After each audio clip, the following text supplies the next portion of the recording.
आप समंदर किनारे घूम रहे हो और एकदम से आपको लगे कि कोई आपका पैर रेत पे से खींच रहा है। ऐसे ही कुछ वियर्ड और अजीबोगरीब एक्सपीरियंस हुआ है लोगों को इंडिया के डुमास बीच पर।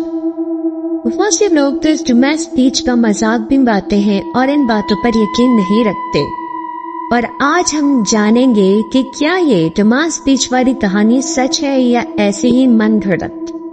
और दूसरा, हम हैदराबाद इंडिया के एक घर की कहानी जो कि बहुत हॉन्टेड है, यानी भूतों का घर है, जिसका नाम है कुंदन बाग, उसके बारे में बात करेंगे।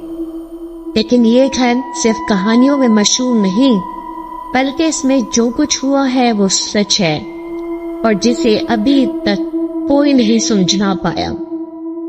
ये वाकया है जो हैदराबाद में हुआ था, जिसने सबको हिला कर रख दिया था। वैसे तो हैदराबाद में पहले से ही रामजी फिल्म सिटी के नाम से एक बहुत ही हॉन्टेड जगह मशहूर है, लेकिन आज मैं आपको बताने वाली हूँ कुंदन बाग के बारे में।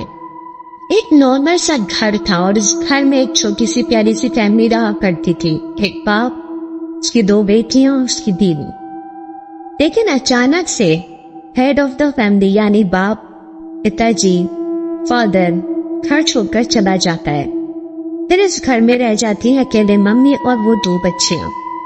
एक दिन इस चीज का फायदा उठाते हुए चोर उनके घर में घुसने की कोशिश करता है, लेकिन वो अंदर का मंजर देखकर हैरान रह जाता है। अंदर 3 लाशें यानी 3 डेड बॉडीज पड़ी हुई होती हैं। फिर वो जा करके पुलिस को यह मामला बताता है। पुलिस समझती है कि ये चोर का काम है, लेकिन जब पुलिस डेड बॉडीज को चेक करती है तो पता चलता है वो लाशें तो 6 महीने पुरानी थी। फिर मोहल्ले वालों से पुलिस पूछताछ करती है तो वो लोग कहते हैं कि हमने तो इस औरत और बच्चियों को इधर उधर टहलते और खेलते देखा है, ये 6 महीने पहले कैसे मर सकती हैं। फिर ये केस CBI वालों के हवाले कर दिया जाता है। जब इस केस की अच्छे से मालूमात की जाती है तो पता चलता है कि ये लोग काला जादू करते थे। इनके घर से कुछ काले जादू की चीजें बरामद होती हैं।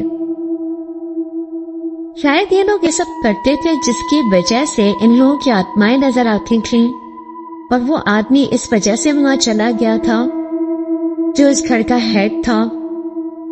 ये गुत्ती नहीं सूझी, मगर ये घर वाकई में हॉन्टेड है। अब बात करते हैं डुमास बीच की। डुमास बीच रेलिंग में बहुत हॉन्टेड है। डुमास के बराबर में है एक कब्रिस्तान। लोगों ने महसूस किया है कि रात के समय इस बीच से कोई दबी हुई जैसे भूत की या आत्माओं की आवाजें आती हैं और कुत्ते के भौंकने की आवाज आती है, जबकि जब वो लोग देखते हैं तो कुत्ते वहां नजर नहीं आते। कहते हैं इसकी रेत बिल्कुल काली है और बहुत से लोगों का मानना है कि ये भी पहले कब्रिस्तान हुआ करता था और इसकी वजह से इसकी रेत काली है। और कुछ पैरानॉर्मल एक्टिविटीज भी यहाँ आए थे और उन्होंने इसकी मालूमात की थी। वो कहते हैं उन्होंने बकायदा आत्माओं को फील किया, मगर इस बीच पे जो दुकानदार हैं वो कहते हैं यहाँ ऐसा कुछ भी नहीं है। कई इंटरव्यूज में लोगों ने ये जवाब दिया है। वो कहते हैं ये सब मन घड़त कहानियां हैं, इसमें कोई सच्चाई नहीं। मगर अगर ये सच कहते हैं तो तब भी ये इंडिया का तीसरा सबसे बड़ा हॉन्टेड प्लेस क्यों है? क्या आप बताएंगे मुझे कि ये कहानी वाकई में सच है या ये सब मनगढ़ंत कहानियां हैं? मुझे कमेंट्स में जरूर बताइएगा। अगर मेरी वीडियो पसंद आई हो तो मेरी वीडियो को लाइक और मेरे चैनल को सब्सक्राइब कर दीजिएगा।